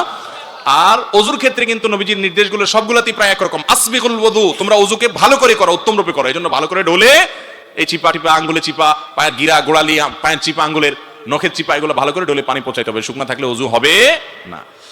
সংক্ষেপে তাড়াতাড়ি করে শেষ করে, রাত অনেক হয়েছে। মৃত ব্যক্তিকে মাটি দেওয়ার সময় কবরের 4 কোণা 4টি দোয়া পাঠ করা কি জায়েজ? ভাইরা আমার, মৃত ব্যক্তিকে কবরে রাখার সময় খেয়াল রাখবেন, কবর করার সময়, কবর খননের সময় অনেক এলাকায় সুন্নাহসম্মতভাবে করে না। কবর করার সময় কবরের কেবলার দিকে মাটির নিচে সুড়ঙ্গ করে ওই সুড়ঙ্গের ভিতরে লাশটা দিয়ে এরপরে বাঁশ ইত্যাদি দিয়ে মাটি দিয়ে দাফন করবেন, এটা হলো সুন্নাত। সিন্দুক কবর যেটাকে বলে, একেবারে পশ্চিম পাশের যে মাটি থাকবে, তার নিচে সিন্ধুকের মতো করে নিচের দিকে খুঁড়বেন, যাতে করে লাশ পুরাটা প্যাক করে একদম আপনার ড্রয়ারে রাখার মতো রেখে দেওয়া যায়। এরপরে মাটি দিয়ে দাফন দিবেন। যদি সেটা করতে না পারেন, কোনো কারণে বৃষ্টি হচ্ছে, মাটি ভেঙে পড়ে যাচ্ছে, তাহলে সেক্ষেত্রে মাঝখানে কবর ভিতরে আবার আরেকটা বড় গর্ত করে গর্তের ভিতরে লাশটা রেখে তার উপরে বাঁশ দিয়ে দিবেন। শুধু কবর করে এক কোণাতে আপনি লাশটাকে কাট করে রেখে দিলেন। এটা কবর দেওয়ার কোনো পদ্ধতি, সঠিক পদ্ধতি নয়। তাহলে এই পদ্ধতি অবলম্বন করতে হবে। দ্বিতীয়ত, কবরে যখন লাশ রাখবেন তখন বিসমিল্লাহি আলা মিল্লাতি রাসূলিল্লাহ অথবা বিসমিল্লাহি আলা সুন্নাতি রাসূলিল্লাহ হাদিসে দুই রকমই আছে, এটা পাঠ করবেন। এখানে অনেকে মিনহা খালাকনাকুম ওয়া ফিহা নুঈদুকুম ওয়া মিনহা নুখরিজুকুম তারাতান উখরা পড়ে, এটি হাদিস দ্বারা প্রমাণিত নয়। এবং লাশ দাফন করার সময়, লাশ দাফন করার পর চার কোণায় দাঁড়ায় চারটা দোয়া পড়া, এটা কোনো হাদিস দ্বারা প্রমাণিত নয়। দাফন করা শেষ, কিবলামুখী হয়ে মুর্দার জন্য ইস্তেগফার করবেন এবং তার জন্য ইমানের উপর যেন অটল থাকতে পারে সওয়াল জবাবে দোয়া করবেন, বাস এটুকু হাদিস দ্বারা প্রমাণিত। অতএব হাদিসে যেটি প্রমাণিত না সেরকম কিছু আমরা করব না। আমার বাবার সবসময় বাড়িতে নামাজ পড়ে, তার নামাজ কি কবুল হবে? জামাত তরক করে একাকী পুরুষ মানুষ বাসায় যদি নিয়মিত নামাজ পড়ে, তার এই নামাজ আল্লাহর কাছে কবুল হবে না। ফরজ, ওয়াক্তের ফরজটা কোনো মতে দায়মুক্ত হয়তো হবে, কিন্তু আল্লাহর কাছে কবুল হবে না। এক হাদিসে আসছে লা সালাতা লিজারিল মাসজিদি ইল্লা ফিল মাসজিদি, যে ব্যক্তি মসজিদের প্রতিবেশী অর্থাৎ মসজিদে যেতে পারে, সে বাসায় নামাজ পড়লে নামাজ হবে না। অনেক মুরব্বী আছে এক যুক্তিতে বাসায় নামাজ পড়েন, সেটা হলো বলে যে কার পিছনে নামাজ পড়ো, দুনিয়াতে মানুষ আছে নাকি? ওনারা সব ইমাম সাহেবদেরকে মনে করেন এরা তো আর খারাপ মানুষ, এদের পিছনে নামাজ পড়া জায়েজ নাই। ভালো করে শুনে রাখেন, ইমাম সাহেবরা যদি খারাপও হয় তারপরেও জামাতে নামাজ পড়তে হবে, একা নামাজ পড়া যাবে না। একা নামাজ পড়া এটা ভুল, কারণ সালাতুল জামাআতে তাফদুলু সালাতাল ফজর বি27 দারাজা হাদিসে আছে, একা নামাজ পড়ার চাইতে জামাতে নামাজ পড়লে 27 গুণ বেশি সওয়াব হয়। শুধু সওয়াব না, নবীজি সাল্লাল্লাহু আলাইহি সাল্লাম বলেছেন, আমার মনে চায় নামাজের পরে বিভিন্ন এলাকায় গিয়ে দেখতাম যে কারা মসজিদে আসে না, সেই বাড়িগুলোতে কাঠ একত্র করে আগুন ধরে আমি জ্বালায় দিতে মনে চায়, কিন্তু দিতে পারি না, সেখানে মহিলারা আছে, বাচ্চারা আছে, বৃদ্ধ অসুস্থরা নামাজে যেতে পারে না, মাজুররা আছে, সেজন্য নাহলে আমার মনে চায় জ্বালায় দিতে। তার মানে কি, এই জামাতে উপস্থিত হয়ে নামাজ পড়া ওয়াজিব, নাহলে নবী সাল্লাল্লাহু আলাইহি ওয়াসাল্লাম আগুন জ্বালায় দিতে, আগুন জ্বালাতে তিনি চান না, এটা কথার কথা বোঝার জন্য বলছেন। এত ভয়ঙ্কর বিষয় জামাত তরক করা। অতএব যারা বাসায় একা একা নামাজ পড়া নিয়মিত, তারা ভালো কোনো কাজ করেন না। এরপরে প্রশ্ন হলো, সুন্নত নামাজের কাজা হয় না, তাহলে যোহর ও ফজরের আগে যে সুন্নত আছে এগুলো ছুটে গেলে কিভাবে পড়বো? যোহরের আগে সুন্নত নবী করিম সাল্লাল্লাহু আলাইহি ওয়াসাল্লামের একবার ছুটে গেছিল, মেহমানের কারণে ব্যস্ত ছিলেন, উনি পরবর্তীতে সেটা পড়ে দিয়েছেন। এই জন্য যোহরের সুন্নত যদি ছুটে যায়, তাহলে যোহরের সালাম ফেরানোর পরে ইমাম সাহেব 2 রাকাত পড়ার পরে, ইমাম সাহেবের সাথে সালাম শেষ করার পরে আপনার 2 রাকাত নামাজ যে সুন্নত আছে যোহরের পরে পড়বেন, তারপরে আগের 4 রাকাত পড়ে ফেলবেন। কথা কি বুঝাতে পারছি? আর ফজরেরটা কখন পড়বেন? ফজরেরটা সবচেয়ে উত্তম হলো, যদি কোনো কারণে ফজরের আগে পড়তে না পারেন, জামাত দাঁড়া গেছে, জামাতে শামিল হয়ে গেছেন, তাহলে আপনি ফজরের জামাত শেষ সূর্য ওঠার 15-20 মিনিট পরে ইশরাকের ওয়াক্ত তখন পড়বেন, এটা হলো সবচেয়ে ভালো। ফজরের পরপর পড়াকে অনেক ওলামা জায়েজ বলেছেন, কিন্তু অনেকে এটা নিষেধ করেছেন, কারণ হাদিসে আসছে ফজরের পরপর কোনো নামাজ নাই। এই জন্য সবচেয়ে উত্তম হলো সূর্য ওঠার 15-20 মিনিট পরে গিয়ে পড়া, তাহলে নির্ভেজাল এবং মতপার্থক্যের ঊর্ধ্বে আপনি উঠে গেলেন। এরপরে প্রশ্ন হলো, টয়লেটের ট্যাপে ওযু করা যাবে কিনা, দাঁড়িয়ে ওযু করা যাবে কিনা? ওযু দাঁড়িয়ে করাতে কোনো অসুবিধা নেই, হাদিস নিষেধ নাই। তবে টয়লেটের ট্যাপে ওযু করলে পানির অপচয় হয় অনেক বেশি, পানির যেন অপচয় না হয় সেদিকটা খেয়াল করতে হবে। টয়লেটের ট্যাপে ওযু করতে গেলে আবার আরেকটা সুবিধা, যে টয়লেটের যে প্যান আছে, টয়লেটের যে কমোড আছে, এই কমোড আর টেপের মাঝখানে যদি আড়াল না থাকে, ওয়াল না থাকে, পার্টিশন না থাকে বা কোনো পর্দা না থাকে, তাহলে সেই জায়গায় ওযু করতে গেলে বিসমিল্লাহ বলতে পারবেন, কারণ টয়লেটে আল্লাহর নাম নেওয়া নিষেধ, ইবনে আব্বাস রাদিয়াল্লাহু আনহু নিষেধ করেছেন। এই জন্য ওযু করবেন বাহিরে, টেপে করলে যাতে করে পানি অনেকে টেপ ছেড়ে দিয়ে পড়তে থাকে, সে ডলতে থাকে, এটা জায়েজ নাই। বন্ধ করে নিয়ে তারপরে ডলবেন, অপচয় করবেন না। আর টয়লেটের মধ্যে যদি আপনি ওযু করেন, তাহলে সেই ক্ষেত্রে মনে রাখবেন, টয়লেটে ওযু করলে বিসমিল্লাহ বলতে পারবেন না মুখে, আর বিসমিল্লাহ না বলতে পারলে ওযু অপূর্ণাঙ্গ থাকে, ওযু হয়ে যাবে কিন্তু অনুচিত হবে। এই জন্য উত্তম হলো টয়লেটে ওযু করতে হলে ওই যে প্যান বা কমোড আর টেপের মাঝখানে যাতে বেড়া থাকে সে চেষ্টা করবেন। যদি সেটা না থাকে, বাইরে ওযু করবেন। বাইরে পুরোপুরি ওযু করা যাচ্ছে না, তাহলে সেক্ষেত্রে বেশিনে ওযু শুরু করে বিসমিল্লাহ পড়ে পাওটা ভিতরে যে শুধু ধুয়ে আসবেন। কথা কি বুঝাতে পারছি? টয়লেটে যদি ওযু করতেই চান, বাইরে কোনো ব্যবস্থা যদি না থাকে, তাহলে বিসমিল্লাহ মুখে বলবেন না, মনে মনে বলবেন, ওযু হয়ে যাবে। কিন্তু উত্তম হলো টয়লেটে এরকম জায়গায়, নাপাক জায়গায় ওযু না করে আপনি বাহিরে ওযু শুরু করে তারপরে শেষে গিয়ে পাও ধুয়ে নিলেন। ওসর সম্পর্কে জানতে চাই, বাংলাদেশে ওসরি জমিন আছে কিনা? বাংলাদেশে ফসলের যাকাত আমরা অনেকে দেই না, অথচ ফসলের যাকাত দিতে হবে। বাংলাদেশের জমিন ওসরি জমিন, অতএব যাদের নেশা পরিমাণ ফসল হবে তারা অবশ্যই ফসলের যাকাত দিতে হবে শর্ত সাপেক্ষে। অনেকে এটা দেন না। বিস্তারিত জানার জন্য ডক্টর খন্দকার আব্দুল্লাহ জাহাঙ্গীর রহমানুল্লাহ লেখা বই আছে, বাংলাদেশের জমিনের ওসর এর প্রয়োগ সম্পর্কে ছোট্ট ছোট বই আছে, ওইটা কিনে নেবেন, বিস্তারিত জানতে পারবেন। ফরজ সালাতের পর কি কি তাসবিহ পড়তে হয় একটু বলবেন, এবং ফরজ সালাতের পর সম্মিলিত মুনাজাত করা যাবে কিনা? ভাইরা আমার, ফরজ সালাতের পর নবী করিম সাল্লাল্লাহু আলাইহি ওয়াসাল্লাম অনেকগুলো দোয়া এবং জিকির পড়তেন।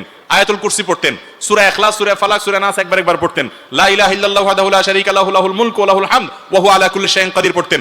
লা ইলাহা ইল্লাল্লাহু মুখলিসিনা লাহুদ দীন ওয়া লাউ কারিহাল কাফিরুন পড়তেন। আল্লাহুম্মা আইন্নী আলা যিকরিকা ওয়া শুকরিকা ওয়া হুসনি ইবাদাতিক পড়তেন। লা ইলাহা ইল্লাল্লাহ ওয়া লা না'বুদু ইল্লা ইয়্যাহু ওয়া লাহুন নি'মাতুল ওয়াল ফাদলু ওয়াস সানাউল হাসান, এটা পড়তেন। 33 বার সুবহানাল্লাহ পড়তেন, 33 বার আলহামদুলিল্লাহ পড়তেন, 34 বার আল্লাহু আকবার বলতেন। কোন পড়না আছে 33 সুবহানাল্লাহ আলহামদুলিল্লাহ আল্লাহু আকবার, আর 34তম বার হলো লা ইলাহা ইল্লাল্লাহু ওয়াহদাহু লা শারীকা লাহু লাহুল মুলকু ওয়া লাহুল হামদু আলা কুল্লি শাইইন কাদির। এই দোয়াগুলো পড়া সুন্নাত। আমরা এই সুন্নাতটা জানি না, রেডিমেড মুনাজাত জানি।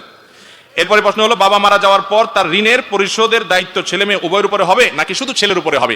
বাবা মারা যাওয়ার পর তার যদি কোনো ঋণ থাকে তাহলে সেই ঋণ সন্তানরা না, বরং তার পরিত্যক্ত সম্পদ যেগুলো রেখে মারা যাবেন ওইগুলো দিয়ে ঋণ পরিশোধ করতে হবে। কথা কি বুঝাতে পারছি? সেগুলো বিক্রি করে ঋণ পরিশোধ করার পর টাকা পয়সা থাকলে, জমি জমা থাকলে সন্তানরা ভাগ করে নিবে। আর যদি ঋণেই সব চলে যাবে, সন্তানরা ভাগ নিবে না। কথা কি বুঝাতে পারছি? সন্তানদের উপরে বর্তাবে না। সন্তানরা যদি দেয়, সন্তানরা যদি দিতে চায়, তাদের তরফ থেকে যেমন অনেক কিছু রেখে যান নাই, কোনো সম্পদ নাই, এখন সন্তানরা যদি দিতে চায় সেটা অবশ্যই ভালো, সেটা দিলে কোনো অসুবিধা নাই। কথা কি বুঝাতে পারছি? সন্তানরা বরং নৈতিক দায়িত্ব, যে বাবার কোনো সম্পদ না, আল্লাহ আমাদেরকে তৌফিক দিয়েছে, তাহলে তাদের উচিত বাবার তরফ থেকে দেওয়া। ছেলে টাকা থাকলে ছেলেও দিবে, মেয়ে টাকা থাকলে মেয়েও দিবে, কিন্তু এটা মূলত কর্তব্য কার? সম্পদটা হলো বাবা মার। ভাইরা আমার, আর 3টা প্রশ্ন আছে। ইমামের পিছনে আল্লাহু আকবার তাকবীর না বললে নামাজ হবে কি না বলবেন? ইমামের পিছনে কেউ যদি প্রথম তাকবীর না বলে আল্লাহু আকবার তাকবীরে তাহরিমা, তাহলে তার নামাজ হবে না, কারণ তাকবীরে তাহরিমা দাঁড়ায় পড়া ফরজ। তাকবীরে তাহরিমা কি? অনেকে আছে ইমাম সাহেব রুকুতে আছে, দৌড় দিয়ে এসে রুকুতে চলে যায়, আছে না? তাকবীরে তাহরিমা বলে না, তাদের নামাজ হবে না। দাঁড়ায় তাকবীরে তাহরিমা বলতে হবে, এরপর রুকুতে যেতে হবে। রুকুর তাকবীর যেটা, ওটা সুন্নত, এটা না পড়লে নামাজ হয়ে যাবে, কিন্তু প্রথম তাকবীর তাহরিমা ওটা কি? ফরজ। তাহলিলুহা তাকবীর, হাদিসে আসছে নামাজ শুরু হয় তাকবীর দ্বারা। এরপরে প্রশ্ন হলো, ইমামের কেরাত সহি না হলে তার পিছনে নামাজ শুদ্ধ হবে কিনা? ইমামের কেরাত যদি এত ভুল হয় যে ভুলের কারণে লাহানে জলি হয়, বড় ধরনের ভুল হয়, তাহলে তার পিছনে নামাজ হবে না। অর্থ বিকৃত হয়ে গেলে তার পিছনে নামাজ হবে না, জায়েজ হবে না। এরপর প্রশ্ন হলো, বিশ্বকাপ ফুটবল খেলা দেখা যাবে কিনা? ভাইরা আমার, বিশ্বকাপ ফুটবল অথবা এই জাতীয় যে সমস্ত আয়োজনগুলো আপনারা টেলিভিশনের পর্দায় কিংবা মোবাইল ইত্যাদিতে দেখেন, প্রথম কথা হলো, এই খেলায় যারা অংশগ্রহণ করে তারা যে হাফ প্যান্ট পরে খেলাধুলা করে, এর ফলশ্রুতিতে তাদের রান দেখা যায় কি যায় না? আর জমহুর এবং সংখ্যাগরিষ্ঠ সারা বিশ্বের স্কলারদের মত হলো, রান এটা মানুষের সতরের অংশ, এই সতর ঢাকা ফরজ, সতর ঢাকা। আর শরীরের যে অংশ ঢাকা ফরজ, সে অংশের দিকে তাকানো হারাম, সে অংশের দিকে তাকানো কি? তাহলে এই খেলা দেখতে হলে সে অংশ দেখা লাগে কি লাগে না? লাগে। এক। দ্বিতীয়ত হলো, এই তথাকথিত বিশ্বকাপ খেলা দেখার জন্য আপনি যখন টেলিভিশনে কোনো পর্দার দিকে চোখ রাখেন, তখন কি শুধুমাত্র এই খেলাই আসে নাকি খেলার সাথে অখেলা আরো বেশি আসে? আসে কি আসে না? সেখানে অশ্লীল নানান দৃশ্য চোখে পড়ে কি পড়ে না? আপনি কি ওই দৃশ্য আসার সঙ্গে সঙ্গে চোখটাকে সরায় রেখে আবার খেলা আসলে তখন দেখবেন, এরকম কোনো সুযোগ আছে? নাই। প্রতি মুহূর্তে মুহূর্তে হয়। এইভাবে এই খেলা দেখা সম্ভব যে আমি একবারও হারামের দিকে তাকাবো না, আমি নিজেকে বাঁচায় রাখবো, শুধু আমি খেলাটাই দেখবো, এভাবে দেখার কোনো সুযোগ আছে? নাই। তো যেদিকে তাকালে হারাম করতে, হারামে লিপ্ত হতে বাধ্য হয়, সেদিকে তাকানো হারাম, সেদিকে তাকানো কি জায়েজ নাই। তৃতীয়ত, এই খেলা দেখতে গেলে মিউজিক শোনা লাগে না লাগে না? শুধু লাগে না, বরং বড় অংশ যুগে, বিভিন্ন বড় অংশ জুড়ে অ্যাডভার্টাইজের নামে, নানা নামে বিভিন্ন হারাম জিনিস আসে নাকি আসে না? এর পাশাপাশি আজকাল আমাদের দেশে বড় বড় পর্দায় যে খেলা হয়ে থাকে, বিভিন্ন জায়গায় মোড়ে মোড়ে খেলা হয়ে থাকে, মিডিয়াগুলো যুবকদের মধ্যে, তরুণদের মধ্যে যে উন্মাদনা সৃষ্টি করেছে, এই উন্মাদনা এবং যুবকদের মধ্যে এই যে আসক্তি তৈরি করা হচ্ছে, এর পেছনে নানামুখী জুয়ার বিজনেস আজকাল প্রতিষ্ঠিত হয়ে যাচ্ছে। কোন দল জিতবে এটার উপরে বাজি ধরা হয়। এই বাজি ধরার জন্য নিজের জমানো সমস্ত টাকা, বাবা মা থেকে, স্বামী তার স্ত্রী থেকে, স্ত্রী তার স্বামী থেকে, বিভিন্ন জায়গা থেকে টাকা এনে বাজি ধরে।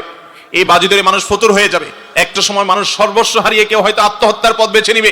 এরকম ধ্বংসাত্মক কর্মকাণ্ড হয় কি হয় না? চতুর্থত, এই খেলাধুলা দেখার নাম করে, এটা তো খেলা না, খেলা হলো মানুষের জীবনের 4 সাবজেক্ট। ইসলামের দৃষ্টিতে খেলা হলো মানুষের জীবনের 4 সাবজেক্ট। মানুষ আল্লাহর কাছে যেতে হবে, সেজন্য ভালো কাজ করবে, নামাজ রোজা করবে। মানুষ দুনিয়াতে বেঁচে থাকতে হলে, ইবাদত বন্দেগী করতে হলে তার হালাল টাকা পয়সার দরকার, এজন্য সে উপায় উপার্জন করবে, সে পড়ালেখা করবে। এগুলো মানুষের জীবনের মূল পাঠ। এর পাশাপাশি অবসর সময় একটু চিত্ত বিনোদন, খেলাধুলা, একটু শারীরিক কসরত, মানসিক রিফ্রেশমেন্টের দরকার আছে। এই জন্য খেলাধুলাটা হলো ফোর সাবজেক্ট। ভাত এবং তরকারির সাথে সালাদ যেরকম, খেলাটা হলো সেরকম। এখন আজকাল আমাদের অনেকের কাছে খেলাটাই হয়ে গেছে প্রধান সাবজেক্ট, ঠিক না বে ঠিক?